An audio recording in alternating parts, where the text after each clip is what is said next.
O Qur'an yaxşı əməllər edənlərə bir hidayət, doğru yolu göstərən rəhbər və rəhmət. İnsan həyatda bəzən hansı yolun doğru olduğunu seçməkdə çətinlik çəkir.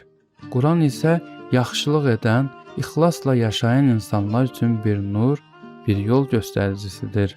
Allah Taala buyurur ki, bu ilahi kitab yalnız oxumaq üçün deyil, həm də insanın qəlbini diriltmək, ona mərhəmət və huzur vermək üçündür. Möhsinlər, yəni yaxşı əməl sahibləri olanlar, Allahı görmüş kimi yaşayan insanlar, onlar insanlara yaxşılıq edir, haqqı qoruyur, qəlbləri təmiz olmağa çalışarlar. Belə insanlar Quranın ayələrində özlərinə yol tapır, çətinlikdə təsəlli, qaranlıqda isə işıq görürlər. Quran insanı yalnız elmə deyil, mərhəmət, gözəl əxlaq və Allaha yaxınlığa çağırır. Kim səmimi qəlbdən bu ilahi kəlama üst tutsa, Allah onu doğru yola yönəldər və mərhəmətinə daxil edər.